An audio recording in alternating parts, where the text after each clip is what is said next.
여러분들 미래에 항상 건강과 행운이 함께 하시기를 바라겠습니다. 예. 고맙습니다.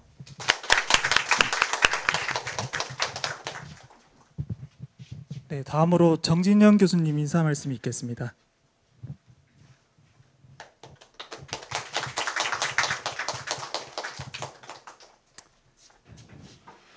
안녕하십니까. 저는 에코혁신융합대학 사업단장이고요. 또 환경공학과 교수로 있는 정진영입니다. 다시 한번 인사드리겠습니다. 오늘 송기호 부장님을 비롯해서 한국항공공단에서 9분 정도 오셨는데요. 귀한 시간 내주셔서 너무 감사하다는 말씀드리고 싶고요. 저희 환경공학과는 이제 학생들이 한 학년에 한 50여 명 됩니다. 그래서 지금은 200명이 넘는 학생들이 있는데 요즘에는 이제 학생들 취업이 상당히 어렵습니다. 특히 이제 대기업의 건설 쪽으로 경기가 악화되다 보니까 실제로 주요 대기업의 건설 분야의 환경 인력을 거의 뽑지를 않고 있고요. 이제 중소기업에는 또 학생들이 가는 것을 또 선호하지 않습니다. 그러다 보니까 이제 상대적으로 정말 가고 싶어 하는 직장 중에 하나가 공단이 되겠습니다. 그래서 공단은 이제 우리 학생들 의견을 빌리자면 하늘에서 별 따기로 어렵습니다. 여기 오신 9분은 한 분 한 분이 얼마나 정말 열심히 하셨고 또 귀한 분이라는 걸 저희들이 너무나 잘 알고 있고요. 다만 이제 제가 조금 죄송스럽게 생각하는 거는 저희 수업이 3시에 시작을 합니다. 근데 이제 잘 아시다시피 대학은 여러 과가 연결이 돼 있고 저희들 이제 기획과도 있고 또 다른 과도 있고 이런데 지금 수업 중이라 못 오는 학생들도 상당히 많고요. 그 다음에 이제 수업 시간 또 수업이 끝나면 다른 데로 이동해야 돼 가지고 지금 이제 이렇게 시간을 2시에 하는 게 약간 조금 어중쪄 가지고 이렇게 사람이 적은 겁니다. 원래는 저희들이 이제 체계적으로 좀 잘했으면 화공이나 기계나 이렇게 다 해가지고 이제 관심 있는 사람을 다 모아서 수업 시간에 예를 들어서 오전에 11시 반 수업에 이제 1시간 이제 9분이 하고 그 다음에 점심 먹고 오후에 관심 있는 사람 별도로 모아서 요 테이블 하는 요런 정도로 이제 프로그램을 해야지 학생들도 알차고 또 준비하시는 분도 좋을 텐데 저도 이제 많은 행사를 해봤습니다만 보통 한 100명 정도 되면 어디 가서 힘이 나고 막 이렇게 돼야 되는데 오늘 같이 귀한 시간을 내주셨는데 자리가 조금 비어 있고 이런 게 제 마음이 조금 무겁습니다. 그런 내부적인 사정이 있었습니다. 저는 이제 그렇게 기획된 줄 알고 요 방에서 하는 줄 알았는데 여기 2시부터 이제 새롭게 시작한다고 해서 조금 우리 혼선이 있어가지고 이제 숫자가 조금 부족한 거는 아쉽게 생각하고요. 다만 이제 여기 오늘 2시부터 다른 일정을 다 취소하고 온 우리 학생들은 굉장히 소중한 학생들이고요. 또 학생 한 명 한 명이 또 탁월한 사람들이 제 눈에 띄는 사람들이 또 있습니다. 그런 사람들이 이제 공단으로 갈 수 있도록 도와주시면 진심으로 감사드리겠습니다. 요 옆방에 저희들이 이제 이런 탁월한 학생들을 선발해 가지고 앞으로 1, 2년간 더 공부를 시키고 해서 공단이나 수자원공사 이런 데 이제 갈 수 있도록 하는 방을 새로 만들었습니다. 나중에 별도 하나 보여드릴 텐데요. 그래서 저희들은 이제 체계적으로 준비하고 이게 예전에는 영남대 환경공학과 나오면 환경공단 가는 게 별로 어려운 게 아니었습니다. 왜냐하면 제가 영남대 환경공학과 1기 졸업생인데요. 제 후배나 제 동료나 이런 사람들이 상당히 많이 가 있고 또 이제 부장님도 되시고 처장님도 되시고 고위직도 많이 가시고 하더라고요. 근데 이제 최근에 언제부터인지 모르겠습니다만 우리 영남대 환경공학과가 공단에 매년 한 명도 못 가고 있습니다. 이거는 매우 슬픈 현실이고 우리 학생들이 그러면 진짜 부족해서 못 가냐? 저는 그렇게 생각하지 않고 이제 선배들이 자꾸 못 가니까 여기는 우리가 갈 수 있는 데가 아니구나 하면서 포기해 버리는 것 같아요. 그래서 그런 면에서는 오늘 오셔가지고 공단에 대해서 설명해 주시고 그 다음에 당신도 올 수 있다는 꿈을 주는 거 이것이 이제 굉장히 중요한 것 같고요. 그리고 우리가 꿈을 가졌을 때 뭘 이렇게 또 재미있잖아요. 제 경험을 간단히 말씀드리면 저는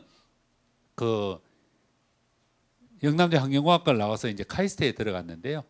카이스트를 들어가려면 영남대에서 공대생이 5,000명인데 2년에 한 명씩 들어갔습니다. 그래서 10,000명 중에 한 명이 카이스트 들어갈 수 있는 그 정도로 힘든 환경에서 제가 어떻게 이제 운도 좋고 도와주는 분이 많아 들어갔는데 제가 들어가고 나서 4년간 한 해도 안 빼고 계속 우리 후배들이 카이스트에 들어왔습니다. 그럼 카이스트 몇 명 뽑느냐? 전국에서 5명 뽑습니다. 서울대 1명, 고대 2명 빼고 나머지 2명 중에 이제 지방대가 들어오냐 말이냐. 거기 들어왔는데 제가 들어가고 나서 계속 들어왔다는 것은 제가 탁월해서가 아니라 정진영이도 들어가는데 우리 선배도 들어가는데 나도 하면 되겠구나 하더니만 후배들이 카이스트 열풍이 불어가지고 공부를 열심히 했고요. 그 다음에 계속 들어와서 그 사람들이 전부 중추적인 역할을 하고 있습니다. 그러면 거기에 시험 공부했다 떨어진 사람은 다 죽었느냐? 그렇지 않습니다. 거기 했던 사람들도 다 잘 됐습니다. 저는 오늘 모임이 되게 중요하다고 생각하는 것은 환경공단 붙으면 최고 좋고요.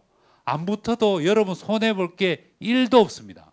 그래서 9분들이 하시는 말씀 그리고 각 테이블에서 주는 멘토 해주시는 말씀을 새겨 듣고요. 그리고 여러분 꿈을 가지시고요. 그리고 공단 들어가면 또 어려운 부분도 있지만 좋습니다. 한번 들어가서 과연 그 똑똑한 사람들이 간다는 공단을 우리 학생들도 들어가서 또 같이 부대 끼고 또 후배들이 그거 보고 저 사람도 가는데 나도 열심히 해야 되겠다 하는 분위기가 우리 학교에 불어서 환경공학과 많이 힘듭니다. 100개 있던 환경공학과가 지금 40개도 안 남았고 환경공학과라고 붙은 데가 16개도 정도 된다고 하는데 저희가 지금 여전히 살아남아 있고 영남대 환경공학과는 110억을 유치해서 대대적으로 리모델링해서 전국에서 시설이 제일 좋습니다.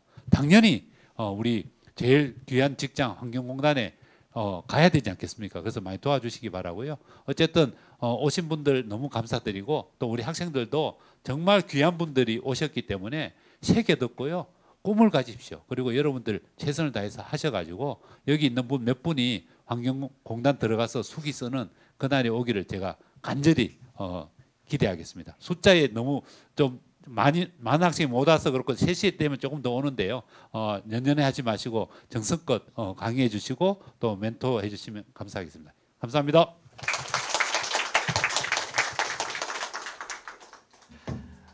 교수님 좋은 말씀 해주셔서 감사드립니다. 네, 다음으로 공단에서 제작한 홍보 동영상 시청하겠습니다.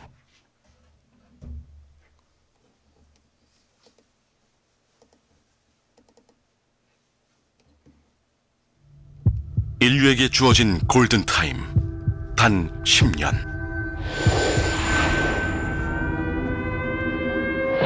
기록적인 이상기온과 파괴적인 홍수, 유례없는 가뭄과 거대한 태풍. 전 세계는 눈앞에 현실로 닥친 기후위기를 마주하고 있습니다. 세상은 새로운 솔루션을 필요로 하기에 우리는 가장 먼저 해답을 제시하고자 합니다. 탄소 중립이라는 어렵고 도전적인 과제 앞에 누구보다 앞장서 변화의 움직임을 시작합니다.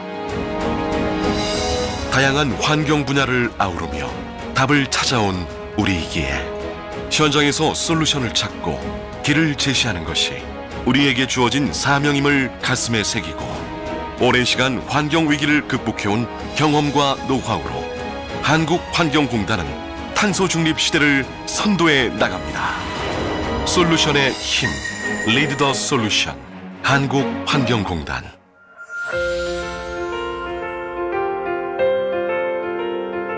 탄소 중립을 향한 대한민국의 발걸음. 우리는 기후위기에 국가적인 대응이 가능하도록 기금과 기틀을 마련하여 추진 기반을 다지고 ESG 경영을 통해 기업과 지자체, 국민이 탄소 중립으로 한 걸음 더 나아갈 수 있도록 지원합니다. 또한 디지털 전환의 속도를 높여 국민이 언제 어디서든 내 손안에서 대기질을 확인할 수 있는 시스템을 갖추고 환경을 체계적으로 관리하여 청정한 대기를 실현해 나갑니다. 물순환 분야에서도 이어지는 혁신의 걸음. 우리는 유역 단위의 통합 물관리 강화를 위해 유역별 하수도 지원센터를 설립하고 하수처리 전 과정에 스마트 기술을 도입하여 재난 재해로부터 안전한 물 환경을 만들어갑니다. 우리는 버려지는 하수의 재이용으로 물 부족 대응과 가뭄 예방을 위한 방안을 찾아낼 뿐만 아니라 국가 물산업 클러스터를 운영하여 세계 물산업 허브 기관으로서 솔루션을 제시합니다.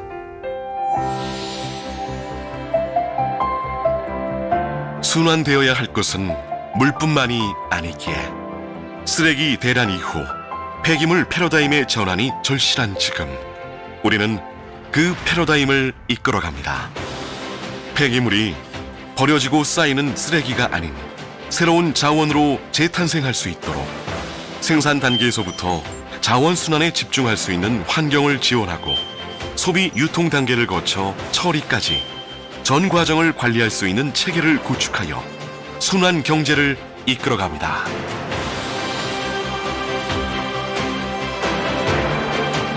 유기성 폐자원의 바이오가스화를 통해 청정수소를 생산하는 일, 전기차, 수소차의 활성화를 통해 미래 에너지 전환을 이끄는 일도 우리의 역할입니다.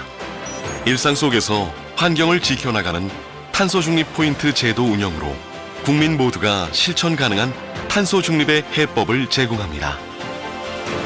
다양한 환경 유해 인자로부터 국민의 안전과 건강을 보호할 방법을 찾고 깨끗한 생활 환경을 조성함으로써 보다 나은 내일을 만들어갑니다. 세계는 기후 대기, 물, 자원 순환 등 환경 분야의 전문성을 지닌 우리를 주목합니다. 우리는 환경 개선이 필요한 곳에 녹색 산업의 기술과 노하우를 공유하며 탄소 중립이라는 공동의 목표를 달성하기 위해 세계와 함께 해답을 찾아나갑니다. 우리 삶의 지속 가능한 환경을 위해 우리는 멈추지 않습니다. 안전과 청렴을 지키고 환경과 미래를 생각하는 마음을 하나로 모아 ESG를 실천합니다. 환경 문제의 대안을 함께 만들어가고 다양한 분야를 융합하여 시너지를 일으키는 것, 그리하여 기후 위기를 함께 해결해 나가는 것. 이것이 우리가 제시하는 솔루션의 힘입니다. 전 세계가 바라고 전 세계가 향하는 탄소 중립. 우리는 굳건한 걸음으로 탄소 중립 시대를 선도하며 세계와 함께 나아갑니다. 솔루션의 힘, 리드 더 솔루션, 한국환경공단.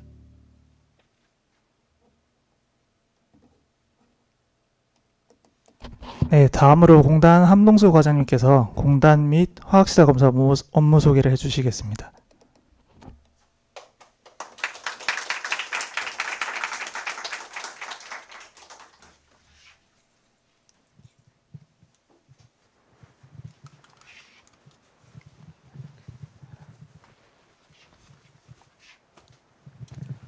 네, 안녕하십니까. 한국환경공단의 함동수라고 합니다.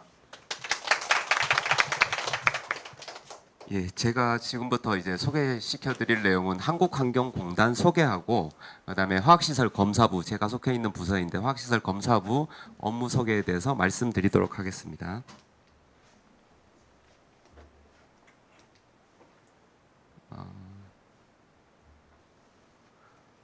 말씀드릴 순서는 우선 이제 저희 공단 소개, 어떤 업무 하는지 두 번째로 말씀드리고 마지막으로 화학시설 검사부가 어떤 업무 하는지 말씀드리도록 하겠습니다.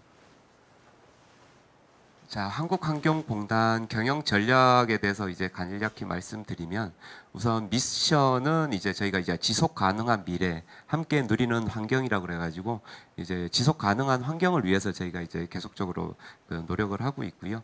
비전은 저희가 이제 탄소 중립 시대를 선도하는 글로벌 환경 전문 기관으로 저희가 글로벌까지 전문 기관으로 가겠다라는 목표로 저희가 목표로 세워서 가고 있습니다. 그리고 핵심 가치 경영 방침은 이제 보시다시피 뭐 신뢰, 전문, 안전, 뭐 혁신. 경영 방침은 미래 소통, 안전, 혁신 이렇게 되겠습니다. 그리고 이제 전략 목표, 전략 과제는 이런 그 미션과 비전을 달성하기 위해서 저희가 이제 크게 카테고리로 잡고 가는 부분이고, 요 내용들은 요 다음에 이제 저희 사업 소개할 때 순서대로 말씀드리도록 하겠습니다. 우선 일반 현황 먼저 말씀드리겠습니다. 한국환경공단이고요. 저희는 이제 본사가 인천 서구 환경로에 있고 저희가 이제 쉽게 말씀드리면 이제 매립지 있는데 수도권 매립지 있는 쪽 인천 쪽에 저희가 본사가 위치되어 있고요. 그리고 임직원 수는 3,233명이 되겠고요. 기관 유형은 준정부 기관의 위탁 집행형 기관입니다. 그리고 저희 주무 기관은 환경부. 그래서 저희가 이제 환경부 산하 기관이라고 보통 말씀을 드립니다. 그리고 기관장은 이제 그 올해 새로 바뀐 임상준 이사장이 되겠고요. 주요 연역에 대해서 말씀드리면 저희 한국환경공단은 2개 기관이 지금 합쳐진 기관입니다. 그래서 처음에는 저희가 이제 한국자원재생공사라는 한 회사가 있었고 여기 이제 이름이 바뀌어가지고 2004년도 이제 한국환경자원공사로 한번 바뀌었고요. 두 번째로는 그 환경오염 방지 사업단이라고 여러분이 좀 알고 계시는 거는 이제 환경관리공단이죠. 이제 87년도에 요 두 회사가 따로따로 운영이 되다가 이제 그 공공기관 선진화 계획에 따라 가지고 법도 만들고 해가지고 2010년도에 한국환경공단으로 설립이 되어 가지고 지금까지 이어져 오고 있습니다. 자, 좀 전에 이제 저희 그 한국환경공단이 준정부기관의 위탁 집행형 공공기관이라고 말씀드렸는데 우선은 이제 공공기관이라고 그 말씀드리면 주로 이제 국가하고 지방자치단체가 이제 설립하고 운영하는 데를 이제 공공기관이라고 하고요. 뭐 어쨌든 주하는 업무는 국가 발전이나 국민 공공적인 업무를 한다고 해서 이제 공공기관이라고 명하고 있습니다. 그래서 크게 이제 공공기관은 공기업, 준정부기관, 기타 공공기관 요 세 가지로 분류가 되고 있고요. 공기업은 시장형, 준시장형 이런 식으로 분류가 되어 있고 준정부기관은 기금관리형, 위탁집행형으로 나눠져 있습니다. 뭐 크게 뭐 여러분들이 세부적으로 알 건 없고 이제 공기업 쪽은 준정부기관하고 같이 일반 이제 직원 정원은 300명 이상, 총 수입액이 200억 이상, 자산 규모 30억 이상이면서 이 내용은 같고요. 이제 돈을 조금 더 자체 수입액이 좀 더 큰 데를 공기업이라고 하고요. 준정부기관은 자체 수입액이 좀 더 작습니다. 그리고 시장형은 그 중에서도 조금 더 돈을 자체적으로 잘 버는 데고 준시장형은 그거보다는 조금 더 밑에. 그다음에 기금관리형은 기금을 관리를 하는 곳이라고 보시면 되고요. 위탁집행형은 이제 기금관리형 이외에 이제 공공기관을 위탁집행형 기관이라고 분류를 하고 있습니다. 보통 그 기획재정부에서 매년 연초 되면 이게 다 이제 공표를 하죠. 그래가지고 요게 지금 올해 공표된 기관 숫자들이고요. 공기업은 지금 시장형 14개, 준시장형 17개가 있고요. 여기 공기업에는 환경부 산하에는 이제 수자원공사가 여기에 들어가 있습니다. 그리고 준정부기관은 기금관리형 12개, 그다음 위탁집행형 45개 기관이 있고요. 위탁집행형에 환경부 산하에 국립공원관리공단, 국립생태원, 한국환경공단, 한국환경산업기술원 이렇게가 있고요.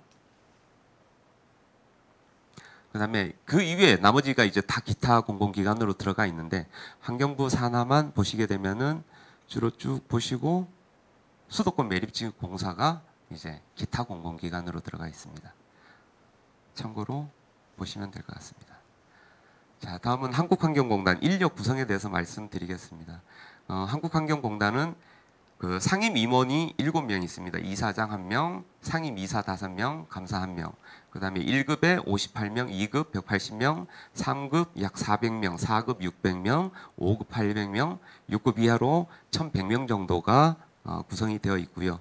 요 중에 6급 이하 중에서 6급 이하는 이제 뭐 무기 계약직까지 다 포함된 거고 순수 6급 사업만 보시게 되면은 408명이 정원으로 되어 있고 현재는 이제 325명 해가지고 인원이 조금 부족한 상황입니다. 그리고 저희가 이제 그 정규직하고 공무직 3,233명 중에는 정규직이 2,600명, 공무직이 580명 정도 구성이 되어 있고요. 성비로 보시게 되면은 남자가 한 2,000명, 여자가 한 1,000명 정도 해갖고 한 2대1 정도 비율로 구성이 되어 있습니다. 네, 다음은 한국환경공단 조직도에 대해서 간략히 말씀드리겠습니다.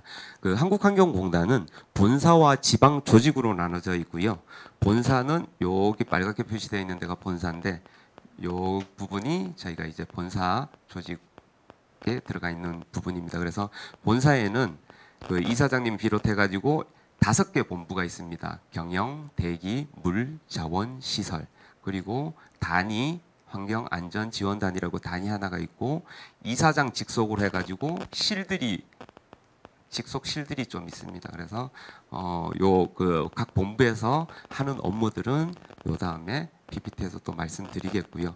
여기가 이제 본사가 하는 이제 그 조직이고, 본사 같은 경우는 주로 이제 정책 쪽, 그리고 그 환경부를 도와가지고 이제 법 마련이라던가 어쨌든 약간 브레인 쪽, 헤드오피스 쪽 역할을 좀 하고 있고요.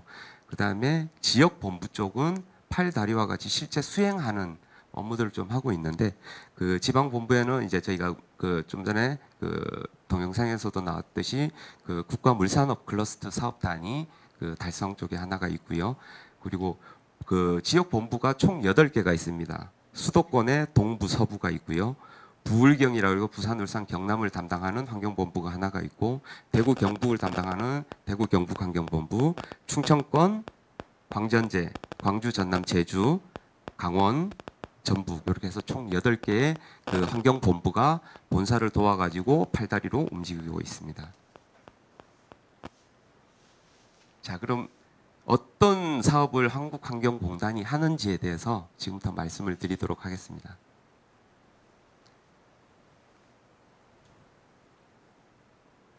우선 첫 번째로는 저희가 이제 탄소 중립, 청정 대기 실현을 이제 전략 목표로 해가지고 여러 가지 사업을 하고 있는데요. 뭐 탄소 중립을 위해서 국가 탄소 중립 추진 기반 구축 선도 사업을 하고 있고요. 그다음에 이제 배출권 거래제를 지금 운영을 하고 있습니다. 그래서 그 온실가스 감축 정책 지원 사업도 저희가 하고 있고요. 그다음에 대기질 굴뚝해갖고 이제 TMS 운영하고 하는 부분들도 대기질 및 대기 환경 관리 사업을 진행을 하고 있습니다. 그리고 친환경 자동차, 그리고 자동차 배출가스 관리를 위한 자동차 환경 사업도 하고 있고요. 그리고 이제 공공 그 시설들인 이제 그 악취 관리 시설들도 이제 저희가 악취 관리 사업으로 진행을 하고 있습니다. 다음은 건강한 물환경 조성을 목표로 해가지고 또 여러 가지 사업을 하고 있는데요. 통합 물환경 관리 지원 사업을 진행을 하고 있고요. 요건 이제 뭐 물순환 체계 구축하는 업무들을 주로 하고 있고요. 그다음에 하수도 정책 지원 사업을 진행을 하고 있습니다. 그리고 이제 오염된 토양이라든가 이런 거 이제 정화하고 있는 토양 지하수 관리 사업도 진행을 하고 있고요.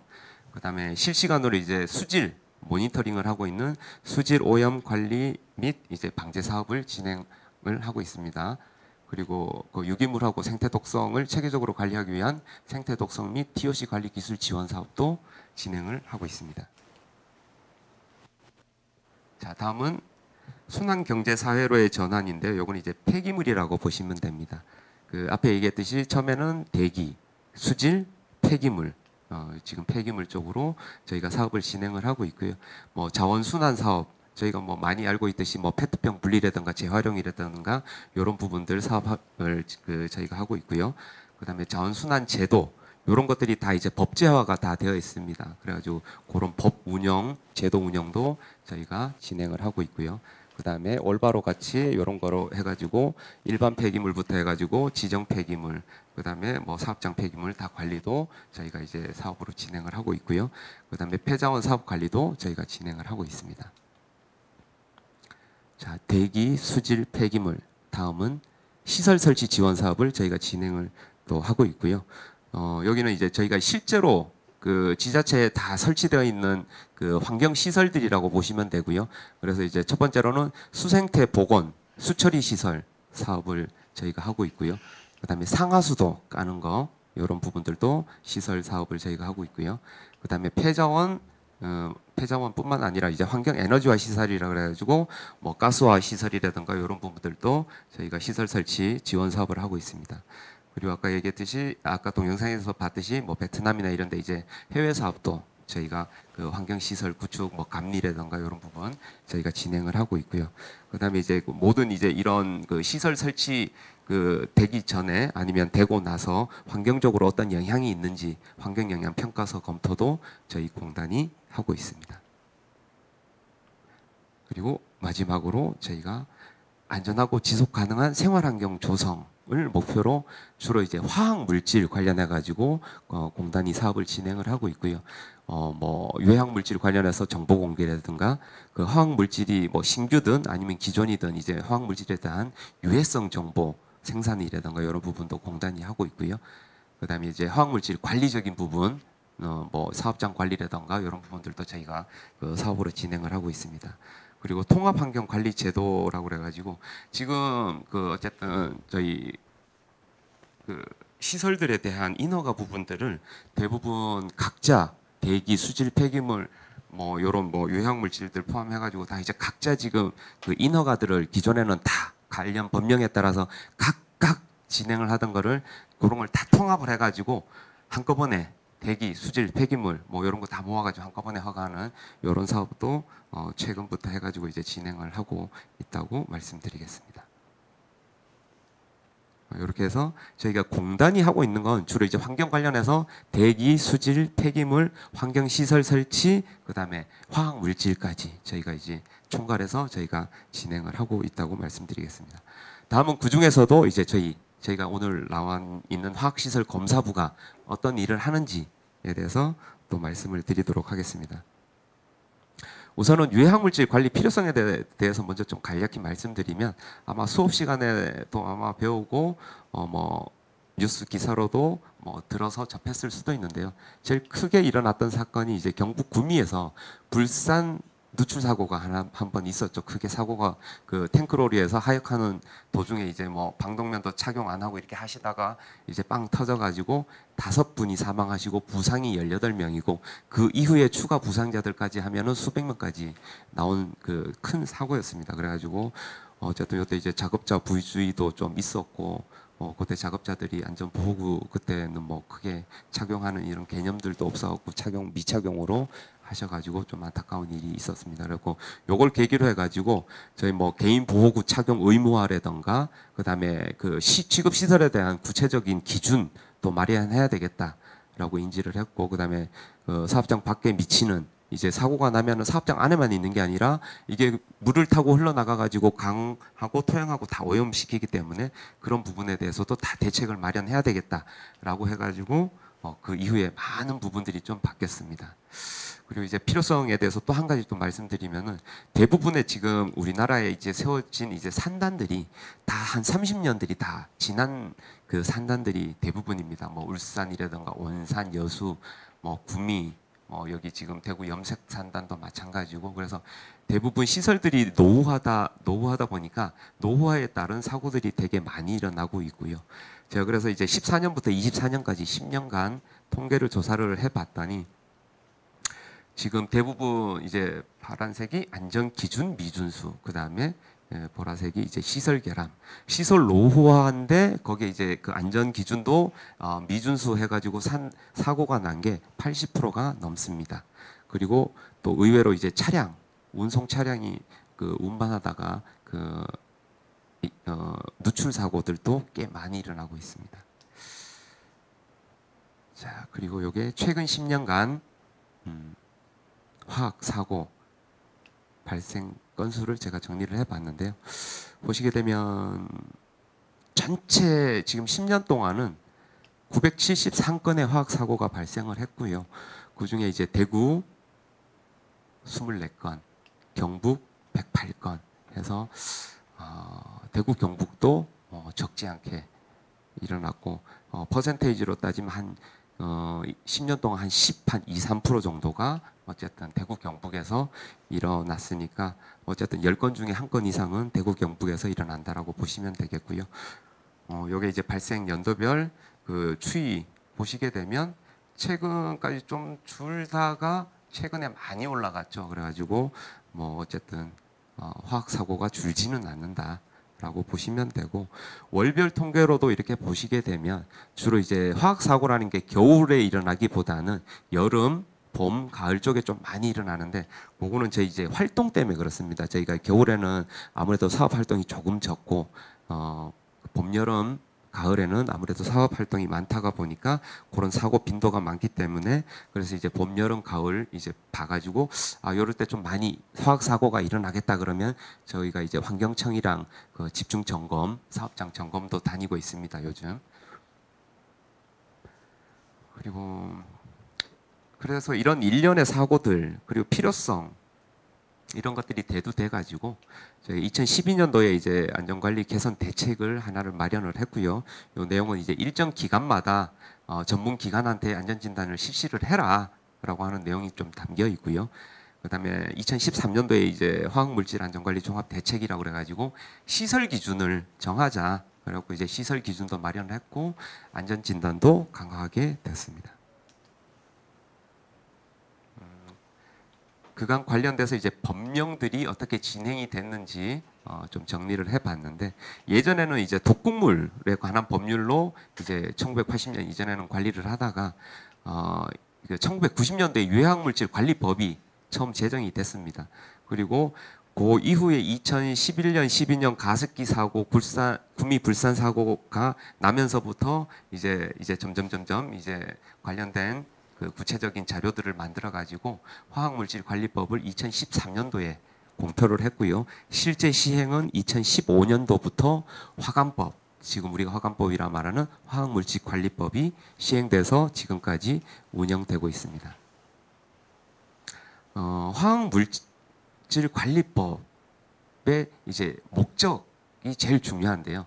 이제 화학물질을 체계적으로 관리를 함으로써 화학물질로 인한 국민 건강 및 환경상의 위해를 예방하고 그다음에 화학 사고 시 신속히 대응함으로써 화학물질로부터 국민의 생명과 재산 환경을 보호하기 위해서 화학물질 관리법이 만들어졌습니다. 그러니까 요약하면은 체계적으로 먼저 잘 관리를 해서 사고를 막고 그런 거로 이제 예방을 하고 사고가 났을 때 잘 대응을 하자. 그렇게 하기 위해서 요런 기준들을 만들자라고 해서 만든 게 화학물질 관리법입니다. 거기에 담긴 내용들은 화학물질에 대해서 통계조사 어떻게 할 건지, 유해화학물질 취급, 그 다음에 운영을 어떻게 해야 되는지, 시설 기준하고 이런 것들이 다 마련됐고요. 화학사고가 났을 때 주변 사업장 바깥으로 퍼져나가게 되면 어떻게 하냐, 그런 부분에 대한 부분들도 다 마련이 되어 있고요. 그게 이제 장외 영향 평가입니다. 그리고 사고 대비 물질 관리를 강화하는 부분들도 법에 들어가 있고요. 그 다음에 사고가 났을 때 즉시 신고해야 되는 신고 의무 내용도 포함이 되어 있습니다. 자, 마지막으로 이제 그 유해화학물질은 뭐냐? 유해화학물질은 총 5가지로 분류가 됩니다. 유독물질, 허가물질, 제한물질, 금지물질, 사고대비물질 여러 가지가 있는데 지금 뭐 여러분들한테 크게 중요하지는 않고 허가물질은 이제 위해성이 있는 거고 제한물질은 특정 용도로 사용됐을 때 위해성이 있는 거고 금지물질은 사용하면 안 됩니다라고 이제 해놓은 물질이고 사고대비물질은 인화성이나 폭발성 등이 있기 때문에 요거는 이제 사고 날 우려가 큽니다라고 이제 물질별로 구분을 해놓은 거라고 간단히 보시면 되겠습니다. 그리고 일반 사업자가 그러면 유해화물질을 취급하기 위해서 어떤 절차를 거치느냐, 그리고 그 어떤 절차를 거칠 때 한국환경공단이 어떤 역할을 하느냐에 대해서 간략히 말씀드리면은 시설 설치 운영 사업자는 우선 그 시설 설치하기 전에 화학사고 우리가 났을 때 어떻게 예방하고 관리하겠습니다라고 그 자료를 작성을 하고 화학물질 안전 원장한테 제출을 해가지고 승인을 받아야 됩니다. 그렇게 한 다음에 시설 설치를 하고 시설을 설치를 하게 되면 이게 정상적으로 설치되어 있는지 법에 맞게끔 설치되어 있는지 공단한테 설치 검사를 받습니다. 그렇게 하고 그 환경공단이 설치 검사를 해서 크게 이상이 없다라고 하면 승인을 해드리면은 이제 시설 가동을 할 수가 있고요. 시설 가동 운영 중에서도 이제 주기적으로 사업장에서는 자체 점검을 진행을 해야 되고요. 그리고 주기적으로 한국환경공단이나 기타 검사기관에 주기적으로 1년에 2년에 한 번씩 정기 검사 잘 운영하고 있는지 안전하게 운영하고 있는지 검사를 받아야 되고요. 그리고 화학 사고가 났을 때 아니면은 화학 사고가 날 우려가 있다라고 청이나 이렇게 나갔는데 검사 순찰 나갔는데 그런 게 보였다 그러면은 그 수시 검사를 또 진행을 합니다.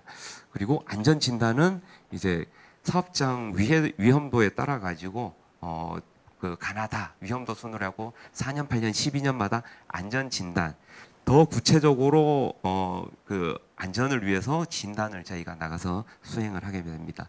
1년의 과정에서 부적합을 맞는다 그러면은 환경청에서 이제 그 개선 명령이나 가동 중지 명령을 내리기 때문에 사업장은 이제 열심히 기준을 지키도록 노력을 하고 있습니다. 저희 이제 한국환경공단에서 그 저희가 하는 업무가 아까 설치 검사, 정기 검사, 수시 검사라고 이제 표시되어 있는데, 설치 검사는 말 그대로 이제 시설을 설치한 다음에 가동하기 전에 안전하게 설치했다라는 걸 이제 검사받기 위해서 하는 검사고요. 정기 검사는 1년, 2년 주기마다 우리가 지금 아직 안전하게 잘 관리를 하고 있습니다. 정기 검사 받고 있고요. 수시 검사는 사고가 났기 때문에 우리가 이런 부분에 대해서 뭐가 문제가 있었는지에 대해서 저희가 나가가지고 검사를 하는 부분입니다. 다음은 저희가 이제 유해물질 취급 시설은 뭐 어떤 시설들을 저희가 검사를 하느냐 보면은 이제 뭐 제조 사용 시설, 사용 시설, 보관 저장 시설, 뭐 운반 시설, 뭐 사회 배관 시설 해가지고 이렇게 지금 구분이 되어 있는데요. 제조 사용 시설은 말 그대로 유해물질을 사용하는 시설을 저희가 검사를 하고 있고요. 지하 저장 시설은 말 그대로 실내든 실외든 지하든 저장하는 시설을 저희가 검사를 합니다. 그리고 보관하고 있는 유해물질을 보관하는 시설을 저희가 검사를 하고 있고요. 사회 배관, A라는 사업장에서 B라는 사업장, A라는 사업장에서 어쨌든 그 해외로 수출하기 위해서 그 배관이 있다. 그럼 사회 배관 시설도 저희가 검사를 하고요.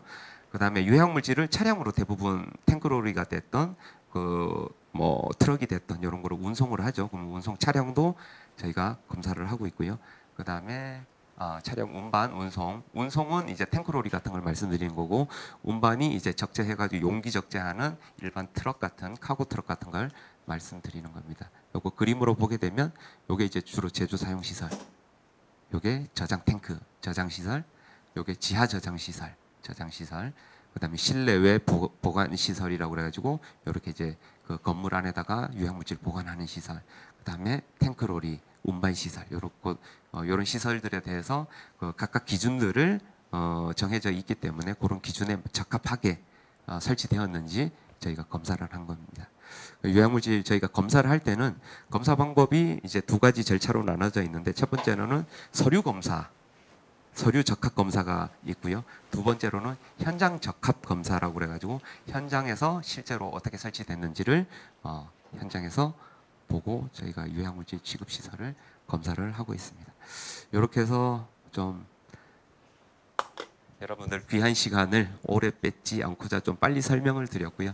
개략적으로 한국환경공단이 이런 전체적으로 사업을 하고 있고, 그 화학시설 검사부는 또 어떤 일을 하는지 개략적으로 말씀드렸습니다. 뭐 이상으로 발표는 마치도록 하겠습니다. 감사합니다.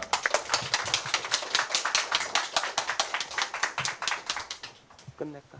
질의응답은 나중에.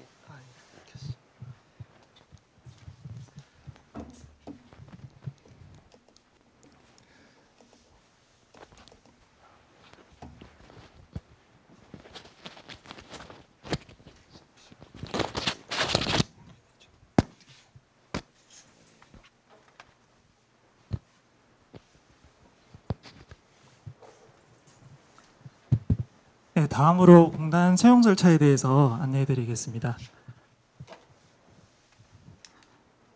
설명에 앞서서 이 자료는 2024년도 채용 공고를 바탕으로 작성이 됐기 때문에 내년에 지원하실 때는 좀 바뀔 수 있다는 점 참고 부탁드립니다. 네, 채용 안내는 채용 분야 및 응시 자격 전형 절차 우대 가점 순으로 말씀드리겠습니다. 먼저 한국환경공단은 다른 공기업이나 공공기관과 마찬가지로 블라인드 채용을 하고 있습니다.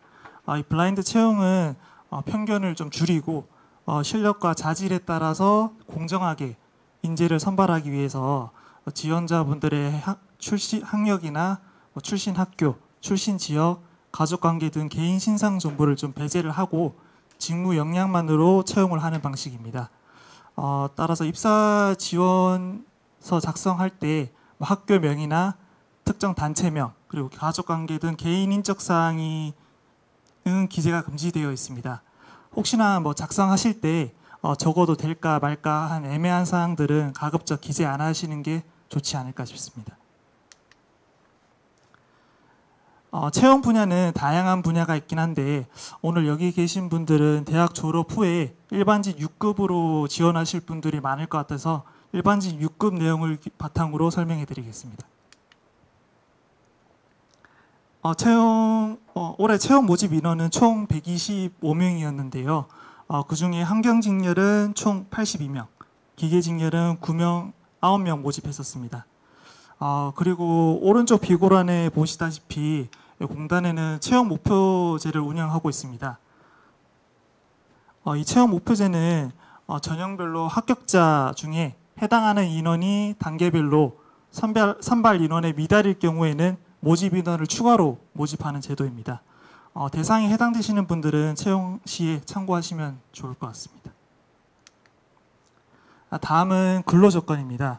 24년 기준에 저희 공단 신입으로 입사하신 분들의 연봉은 약 한 3,600만 원 정도였습니다. 이 금액은 1호봉 기준이고요. 공단 보수 규정에 따라서 최종 결정됩니다. 근무 시간은 휴게 시간 1시간 포함해서 9시부터 18시까지이고요. 정년은 만 60세까지이고 근무지는 전국권 또는 해당 권역별 채용의 경우에는 해당 권역에서 근무하시게 됩니다.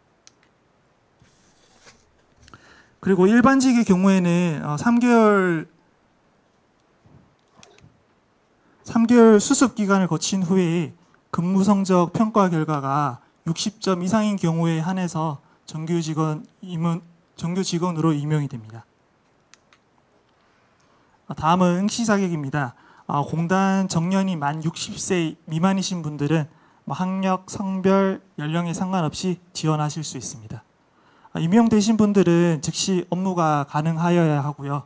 6급으로 지원하시는 남자분들의 경우에는 병역필 또는 면제자의 경우 지원 가능합니다. 다음으로 전형 절차에 대해 안내해 드리겠습니다. 전형 절차는 서류 전형, 필기 전형, 면접 전형, 최종 합격자 결정 순으로 진행이 됩니다. 먼저 서류 전형에 대해서 말씀드리겠습니다. 먼저 서류 전형의 경우에는 자소서 작성과 그리고 서류 전형의 평가 기준에 따라서 개량 평가를 하게 됩니다. 입사 지원서 자소서 같은 경우에는 기관명 오기제나 무관한 내용 작성과 같이 불성실하게 작성하거나 성명, 블라인드 위반을 할 경우에는 불합격 처리가 됩니다. 자소서는 개량적 평가를 하진 않지만 나중에 또 면접 전형에서 면접관분들이 자소서 기반한 질의도 많이 하시기 때문에 성실하게 작성을 해주셔야 됩니다. 서류 전형 합격자는 개량 평가 점수와 우대가점 점수를 합산하여서 고득점 순으로 10배수를 선발하게 됩니다. 서류 전형의 세부 평가 기준을 알아보겠습니다. 기술직의 경우에는 공통 자격 20점, 전문 자격 60점, 그리고 어학사항 10점, 기타 사항 10점으로 배정이 되어 있습니다. 모든 자격증은 서류 접수 마감일 전까지 취득한 자격만 인정이 되고요. 어학사항의 경우에는 어학성적표 또는 통합채용 포털에 어학성적 사전 등록을 해놓으신 경우에는 어학성적 사전 등록 확인서를 제출해 주시면 됩니다. 세부적으로 어떤 자격이 필요한지 설명드리겠습니다. 먼저 공통 자격입니다. 공통 자격의 경우 20점이 배정이 되어 있습니다. 공통 자격은 IT 능력과 관련된 자격증으로 점수가 결정이 됩니다. 가군 20점, 그리고 나군 10점, 다군 5점으로 배정이 되어 있고요. 컴알 1급이나 정보 처리 기사를 취득하게 되면 20점 만점을 받으실 수가 있습니다. 단 동일 종류의 자격은 상위 등급의 자격증 1개만 인정이 되는데요. 예를 들어 설명을 드리면 같은 행에 있는 정보처리 기사, 산업기사와 정보처리 기능사를 가지고 계시면 합산한 점수가 15점이 아니라 상위 등급 자격증인 정보처리 산업기사만 10점만 인정이 되어서 10점만 받으실 수가 있습니다. 다음은 전문 자격입니다. 전문 자격은 60점이 배정이 되어 있습니다. 서류 면제가 되는 가군부터 10점을 받으실 수 있는 마군까지 있지만 보통은 기사 또는 산업기사만 취득하시기 때문에 여기 다군과 마군만 확인하시면 됩니다. 그 전문 자격도 공통 자격과 마찬가지로 동일 종류 자격증은 상위 등급 자격증만 인정이 됩니다. 예를 들어서 대기 환경 기사와 대기 환경 산업 기사를 가지고 계시면 30점이 아니라 상위 등급인 대기 환경 기사만 인정이 돼서 20점을 받으실 수가 있습니다. 기계 직렬 전문 자격도 다음과 같고요. 배점 방식은 환경 직렬과 같이 똑같습니다. 다음으로 어학사항입니다. 어학사항은 10점이 배정이 되어 있습니다. 어학사항으로 인정되는 시험은 토익, 그리고 토익 스피킹, 오픽 등 국내 정기 시험만 인정이 됩니다. 인정이 되는 토익 최저 점수는 600점이고요. 토익 외에 다른 어학 시험 변환 점수는 아래와 같습니다. 토익 점수별 배점은 계산해 보니까 대충 이렇게 나왔는데요. 이 배점은 채용 공고마다 좀 상이할 수 있으니까 채용하실 때 한 번 더 확인하시고 이거는 참고만 부탁드리겠습니다. 다음으로 기타 사항입니다. 기타 사항은 10점이 배정이 되어 있습니다. 기타 사항은 한국사와 한국어 시험이 인정되고 있습니다. 기타 사항도 다른 자격 사항과 마찬가지로 동일 종류의 자격증은 상위 등급의 자격증만 인정이 됩니다. 서류 전형은 여기까지고 서류 전형 10배수에 들어가게 되면 이제 필기 전형으로 넘어가게 됩니다. 필기 전형은 인성검사, 직업기초능력평가, 직업수행능력평가를 통해 2배수를 선발하게 됩니다. 필기 전형은 1교시에 인성검사를 통해 적부 판단을 하게 되고요. 2교시는 흔히 NCS라 불리는 직업기초능력평가를 치르게 됩니다. 그리고 3교시는 전공시험이라 불리는 직무수행능력평가를 치르게 됩니다.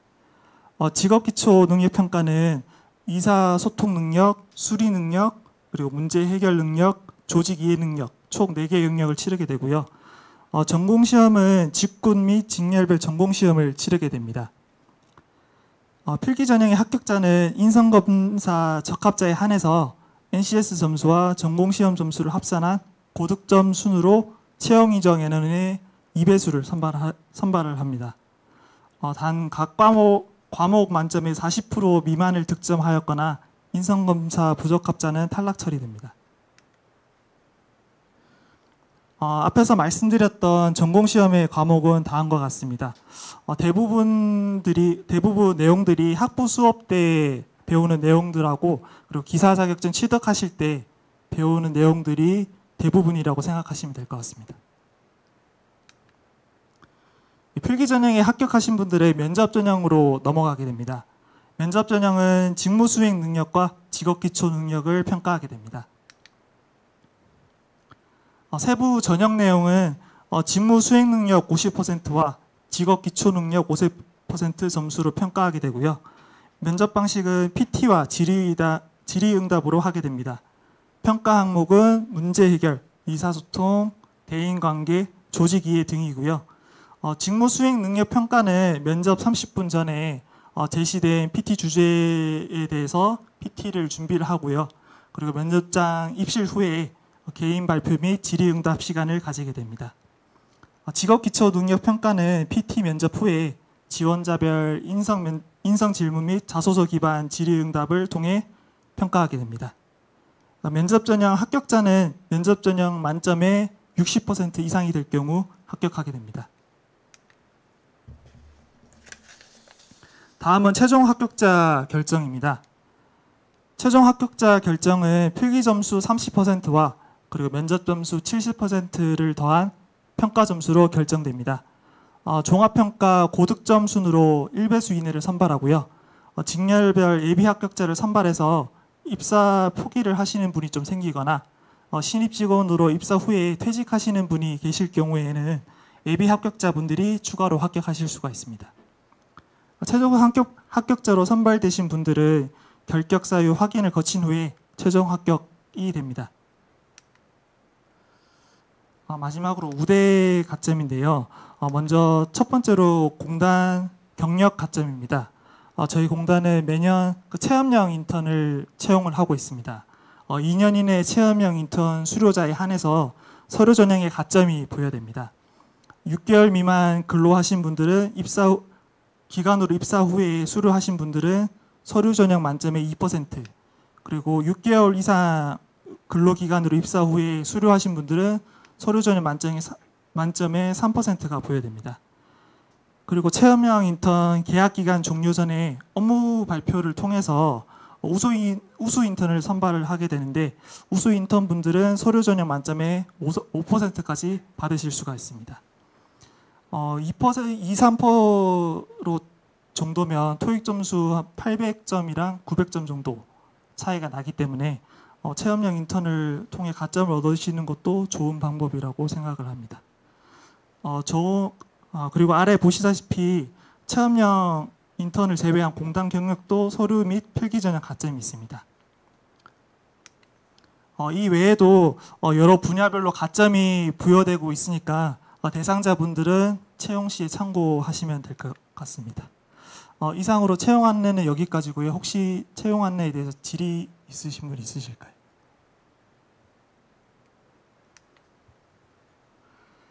네, 더 이상 질문 없으시면 멘토분들과 멘토링을 진행하도록 하겠습니다.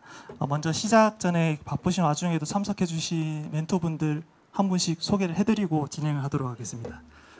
먼저 도욱탁 대리님 소개해 드리겠습니다. 다음은 이균수 대리님 소개해 드리겠습니다. 네, 다음은 김다영 대리님 소개해 드리겠습니다. 다음 김혜인 대리님 소개해 드리겠습니다. 다음은 서성원 대리님 소개해 드리겠습니다. 네, 마지막으로 이준원 주인님 소개해 드리겠습니다. 이상 총 6분 멘토들이 참여를 해주셨고요. 멘토분들께서 해주시는 취업 준비 과정도 한번 들어보시고 평소에 공기업이나 공공기관 취업에 대해 궁금하셨던 부분들 질문하셔도 되고 자유로운 분위기에서 멘토링을 시작하도록 하겠습니다.